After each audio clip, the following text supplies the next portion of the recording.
어제 국내 코로나19 신규 확진자는 1,673명 발생하면서 90일 연속 네 자릿수를 이어갔습니다. 수도권 4단계, 비수도권 3단계인 거리 두기는 2주 더 연장된 가운데 오늘부터 결혼식 참석 인원은 백신 접종 완료자를 포함해 최대 199명까지로 가능해지는데요. 관련 내용들 전문가 모시고 이야기 나눠봅니다. 김경우 인제대 백병원 가정의학과 교수 나와 계십니다. 어서 오십시오. 네, 안녕하세요. 네. 자, 확진자 수가 1,673명. 일단은 수치상으로는 2,000명 아래로 내려오긴 했습니다. 그러나 감염 재생산 지수도 지금 상당히 높고요.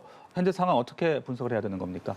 네, 일단 연령대별로 또 백신 접종 완료율로 조금 보게 되면 확실히 네. 이제 백신 접종 완료율이 비교적 낮은 20대, 30대 중심으로 확진자의 많은 부분을 차지하고 있고요.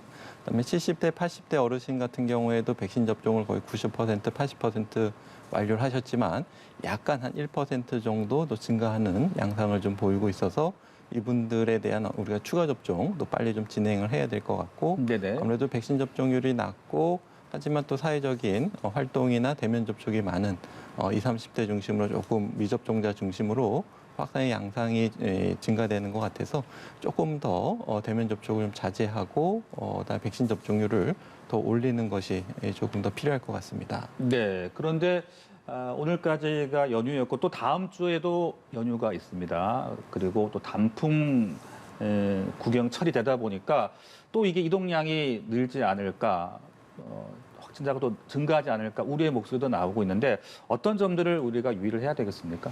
네, 맞습니다. 많이 보신 것처럼 특히 이제 산을 다녀오신다든지 야외 모임들이 많아지시는데 그러면서 그 많은 분들이 같이 모이시고 또 그분들끼리 어떤 식사 자리라든지 또 마스크를 벗고 음식을 같이 드시는 그런 기회가 많아지면서 네. 백신 접종을 완료하신 분들끼리 모임은 큰 문제는 없겠지만 아직도 백신 접종을 맞지 않으신 분들이 일부 계시기 때문에 백신 접종 완료하신 분들이 무증상으로 일부 감염을 미접종자분들에게 시켜드릴 수도 있고 또 미접종자분들의 감염이 또 백신 접종 완료자분들께 돌파 감염을 또 일으킬 수가 있기 때문에 네. 아무래도 지금 아직 미접종자가 많으신 상황에서는 가급적이면 이러한 대면 모임을 좀 최대한 자제해 주시는 것이 필요할 것 같고요.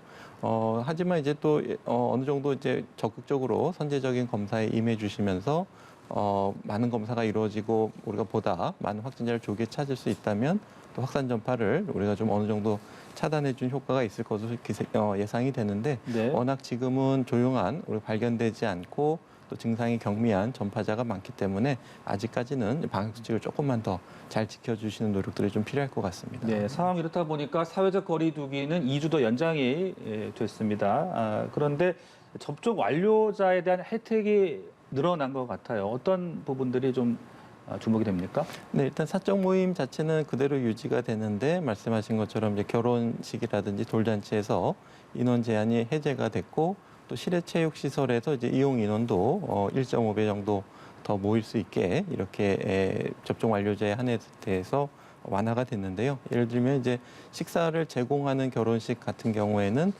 기존에 이제 49명에서 완료자 50명이 추가될 수가 있고 네. 식사를 제공하지 않은 경우에는 99명에서 완료자 100명이 더 추가가 될 수가 있는데 조금 아쉬운 점은 이미 접종 완료자 18세 이상 접종 완료자가 61%를 차지하고 있기 때문에 이제 2명 중에 1명은 접종 완료자이기 때문에 조금 더 이제 접종 미접종자를 조금 더 제한하고 네. 10% 내지 20%로 제한한다든지 그리고 접종 완료자에 대해서 조금 더 혜택을 늘리는 방향으로 가야 될 것 같아서 아직은 조금 좀 불만이 있으시겠지만 미접종자분들이 이러한 대면 접촉을 하실 수 있는 것을 지금 조금 더 제한하는 조치들이 더 늘어야 될 것으로 보입니다. 네.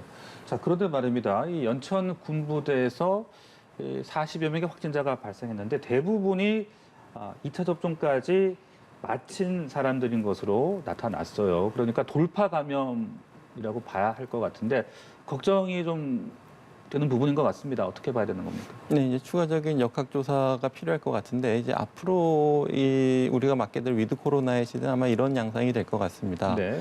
백신 접종 완료하시면서 대부분 무증상이지만 검사하면 양성이 나오는 그러니까 이 같은 경우에 무증상자에 대한 PCR 검사를 하지 않는 이상 발견하기 어려웠을 그런 집단 감염들이 앞으로 많이 생길 것 같은데요.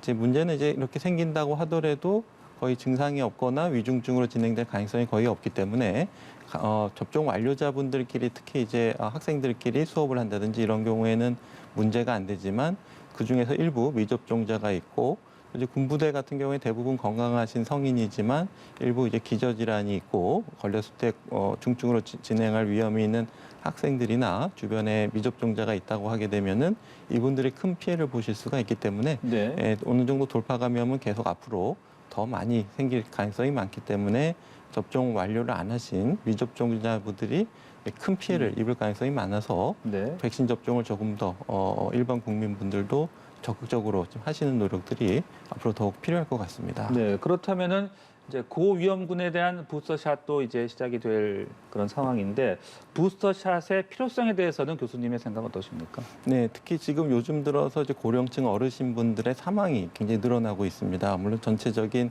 위중증이나 치명률은 좀 감소한다고 해도 이런 이유는 고령층 어르신들 중에서 아직도 백신 접종을 하지 않은 특히 이제 80대 이상의 고위험군 같은 경우에도 완료율이 80%밖에 되지 않기 때문에 네네. 80대 이상 어르신분들 조금 더 적극적으로 백신 접종을 시켜드려야 될 것 같고 또 일부 돌파 감염 중에서 여전히 중증이나 사망 위험은 95% 이상 높지만 아주 몸이 약하시고 면역력이 떨어져 있으신 분들은 접종 완료를 하신 이후에 중증이나 사망으로 진행된 가능성이 높아지고 있기 때문에 이분들에 대해서는 추가 접종을 3차 접종을 서둘러야 되겠고요.